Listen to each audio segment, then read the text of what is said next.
Good morning students. हम भारत का भूगोल पढ़ रहे थे और मैं राकेश कपूरिया, सहायक आचार्य राजकीय कमला मोदी महाविद्यालय के इस यूट्यूब चैनल पर आप सबका स्वागत करता हूं। भारत के भूगोल के क्रम में हम अब तक भारत के भौतिक क्षेत्रों को पढ़ रहे थे और इसमें हमने हिमालय को पढ़ लिया था और इसके साथ साथ मध्यवर्ती मैदानी क्षेत्र को पढ़ लिया था। अब हम इस लेक्चर में पढ़ेंगे कि प्रायद्वीपीय पठारी क्षेत्र की स्थिति किस प्रकार की है, उसकी बनावट किस प्रकार की है, वहाँ पर जो उपभाग है प्रायद्वीपीय पठारी क्षेत्र के वो कौन कौन से हैं, इनके बारे में हम बात करेंगे। तो प्रायद्वीपीय पठारी प्रदेश जनरली हम बात करें तो यह एक प्राचीनतम पठारी क्षेत्र है, भारत का सबसे प्राचीनतम भूभाग है। ये कहें कि जितने भी भौतिक प्रदेश हैं, हमने 5 भौतिक प्रदेशों के बारे में देखा था और उन सभी में सबसे जो प्राचीनतम भाग है वह प्रायद्वीपीय पठारी प्रदेश है। इसके साथ साथ सर्वाधिक क्षेत्रफल वाला भौतिक प्रदेश भी प्रायद्वीपीय पठारी क्षेत्र। तो दो चीजें हमने देखी, पहला एरिया वाइज सर्वाधिक क्षेत्रफल वाला जो भौतिक प्रदेश है वो कौन सा होगा, प्रायद्वीपीय पठारी प्रदेश, और दूसरा सबसे प्राचीनतम पठारी प्रदेश ही है। सबसे प्राचीनतम भूभाग या भौतिक प्रदेश, आपसे सवाल पूछा जा सकता है कि भारत का सबसे प्राचीनतम भौतिक प्रदेश कौन सा है। ऑप्शन आपके पास प्रायद्वीपीय पठारी प्रदेश, मध्यवर्ती मैदानी प्रदेश, हिमालयी क्षेत्र या तटवर्ती क्षेत्र। तो इसमें सही आंसर क्या होगा, प्रायद्वीपीय पठारी प्रदेश भारत का सबसे प्राचीनतम भौतिक प्रदेश है। आपने वेगनर की थ्योरी पढ़ी होगी और उसमें आपने देखा कि किस प्रकार से सारे महाद्वीप एक जगह पर थे, बाद में स्पेंजिया में विखंडन होता है और इसका उत्तरी भाग अंगारा लैंड और दक्षिणी भाग गोंडवाना लैंड बन जाता है। बीच में जलाने से तैतीस सागर का निर्माण होता है। तो भारत का जो प्रायद्वीपीय पठारी प्रदेश है इसी गोंडवाना लैंड का एक भाग है। प्रायद्वीपीय पठारी प्रदेश गोंडवाना लैंड का भाग है, याद रखेंगे इस चीज को। सामान्य परिचय की बात करें तो प्रायद्वीप किसे कहते हैं, हमने कहा प्रायद्वीपीय पठारी प्रदेश, तो सबसे पहले एक डेफिनेशन के तौर पर हमें पता होना चाहिए कि प्रायद्वीप किसको कहते हैं। प्रायद्वीप एक ऐसा क्षेत्र होता है, महाद्वीप का वह हिस्सा जो 3 ओर समुद्र से घिरा हुआ है, 3 ओर समुद्र से घिरा हुआ है, उसको हम प्रायद्वीप कहते हैं। भारत की स्थिति आप देखिए, दक्षिण वाला जो पार्ट है वो इस प्रकार का है कुछ, और इसके पूर्वी क्षेत्र में बंगाल की खाड़ी है, दक्षिण में हिंद महासागर है और पश्चिम में अरब सागर है। पश्चिम में अरब सागर, दक्षिण में हिंद महासागर और पूर्व में बंगाल की खाड़ी भारत के दक्षिणी क्षेत्र को घेरे हुए है। 3 ओर समुद्र है, इसलिए भारतीय जो पठारी क्षेत्र है या भारत का जो दक्षिणतम हिस्सा है उसको हम प्रायद्वीपीय क्षेत्र के नाम से जानते हैं। प्रायद्वीपीय क्षेत्र चूंकि पठारी क्षेत्र है भारत का, इसलिए हम इसको प्रायद्वीपीय पठारी प्रदेश के नाम से जानते हैं। चूंकि प्रायद्वीपीय पठारी क्षेत्र में ऊंची चोटियां नहीं पाई जाती हैं, पर्वतों की तरह उसमें पीक पॉइंट्स नहीं पाए जाते हैं, ऊंची चोटियां नहीं पाई जाती, बल्कि इसका जो ऊपरी भाग होता है वो समतल मेज के समान होता है। समतल उठा हुआ क्षेत्र है, चट्टानों का समतल उठा हुआ क्षेत्र है, पठारी क्षेत्र कहलाता है। प्रायद्वीपीय पठारी क्षेत्र जो है भारत का वह गोंडवाना लैंड का भाग है।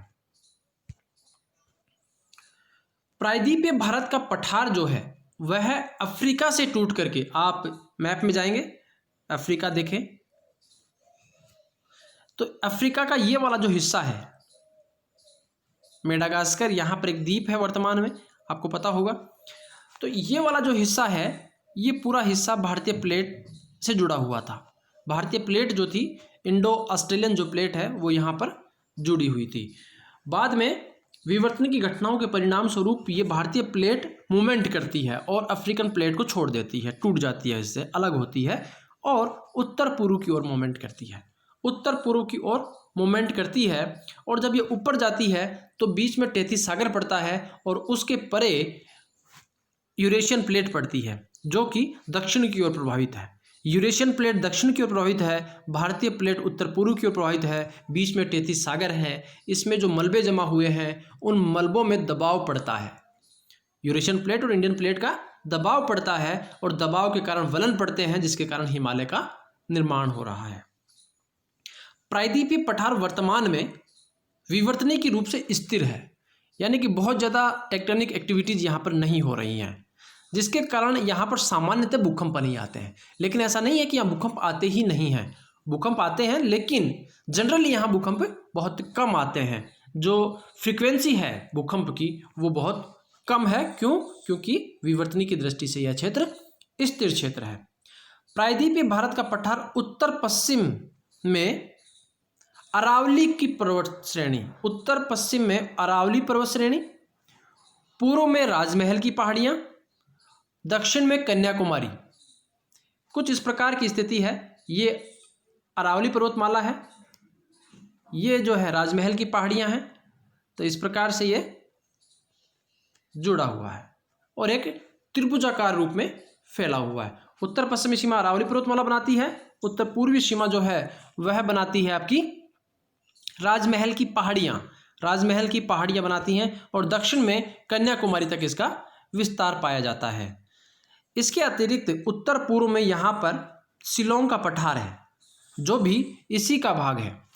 इस राजमहल की पहाड़ी और शिलोंग के पठार के बीच का जो क्षेत्र है सबडक्शन हो गया, यानी कि नीचे दब गया था एक वलन के तौर पर, जो कि अभिनति के रूप में ये नीचे दबा हुआ है। यहाँ इस क्षेत्र को कहते हैं मालदा गैप। याद रखेंगे, राजमहल की पहाड़ियाँ और शिलोंग के पठार को अलग करने वाला जो क्षेत्र है वह मालदा गैप के नाम से जाना जाता है। पश्चिम बंगाल में स्थित है यह क्षेत्र, मालदा गैप। क्लियर है? राजमहल की पहाड़ियाँ और शिलोंग के पठार के बीच में जो अभिनति क्षेत्र है उसको मालदा गैप के नाम से जाना जाता है। हम प्रायद्वीपीय पठारी प्रदेश की बात करें तो इसको हम दो भागों में बांट सकते हैं। एक हाईलैंड वाला क्षेत्र है और दूसरा दक्कन का पठारी क्षेत्र है। मुख्य रूप से पर्वत श्रेणियों और पठारी क्षेत्र में हम इसको बांट सकते हैं। सबसे पहले हम पर्वत श्रेणियों की बात करें तो यहाँ पर अरावली पर्वतमाला, विंध्याचल पर्वतमाला, सतपुड़ा, अजंता, पश्चिमी घाट, नीलगिरी और पूर्वी घाट। मानचित्र में हम देख सकते हैं कि ये वाला भाग जो है अरावली पर्वतमाला है, ये वाला भाग विंध्याचल है, ये सतपुड़ा, यहाँ पर अजंता की पहाड़ियाँ हैं, ये पूरा क्षेत्र जो है वो पश्चिमी घाट है, यहीं पर नीलगिरी की पहाड़ियाँ हैं और ये पूर्वी घाट है। तो ये इनकी लोकेशन है। हमें कौन कौन सी पर्वत श्रेणियाँ पढ़नी हैं प्रायद्वीपीय क्षेत्र में? अरावली पर्वत श्रेणी, विंध्याचल, सतपुड़ा, अजंता, पश्चिमी घाट, नीलगिरी और पूर्वी घाट। इसी प्रकार से कुछ पठारी क्षेत्र हैं, जैसे दक्कन का पठारी क्षेत्र, मालवा का पठारी क्षेत्र। मालवा का पठारी क्षेत्र अरावली पर्वतमाला और विंध्याचल के बीच में स्थित है। विंध्याचल और अरावली पर्वतमाला के बीच में मालवा का पठार स्थित है। यहीं पर उत्तर प्रदेश और मध्य प्रदेश की सीमा पर बुंदेलखंड का पठार स्थित है। मध्य प्रदेश में बंगेलखंड का पठार स्थित है। कर्नाटक में मैसूर का पठार, इसके अलावा रायलसीमा का पठार, तमिलनाडु का पठार, तेलंगाना का पठार, दंडकारण्य का पठार, छोटा नागपुर का पठार और शिलोंग का पठार या मेघालय का पठार। ये कुछ पठारी क्षेत्र हैं जो हमें इस चैप्टर में कंप्लीट करने हैं। तो कुल मिलाकर के जो प्रायद्वीपीय पठारी क्षेत्र है वह पठारों और पर्वत श्रेणियों से घिरा हुआ है क्षेत्र है। ठीक है, और इसमें पर्वत श्रेणियां भी हैं और पठारी क्षेत्र भी हैं, जो कि इस प्रकार से हैं। पर्वत श्रेणियों की बात करें, प्रायद्वीपीय पठारी क्षेत्र की जो प्रमुख पहाड़ियां और पर्वत हैं उनकी लोकेशन आप इन मानचित्र में देखेंगे।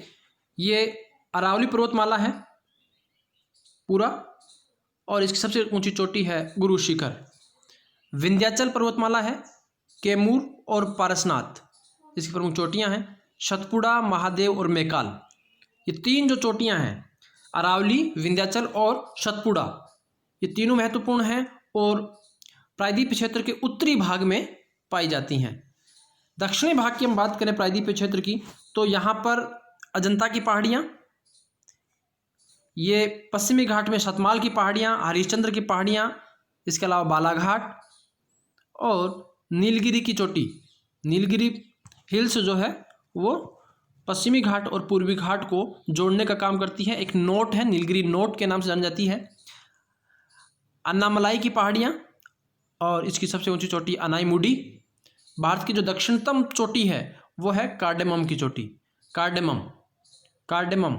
ठीक है, इसके अलावा जावदी और नल्ला मलाई की पहाड़ियाँ, ये कुछ पहाड़ी क्षेत्र हैं, पर्वत श्रृंखलाएं हैं जो प्रायद्वीपीय क्षेत्र में पाई जाती हैं, इनकी लोकेशन आप इस मैप के द्वारा ट्रेस कर सकते हैं। और आप साथ ही साथ एक अलग मैप बनाएंगे और इन जितनी भी चोटियां हैं उनको अच्छी तरीके से मैप में पता करेंगे कि कौन से राज्य में इनका विस्तार पाया जाता है और इनकी क्या क्या विशेषताएं हैं। आगे हम पढ़ेंगे कि प्रायद्वीपीय क्षेत्र में जो प्रमुख पर्वत श्रृंखलाएं हैं, प्रमुख चोटियां हैं, उनका विस्तार कहाँ तक है, कौन कौन सी हैं, उनके बारे में डिटेल अध्ययन हम करेंगे।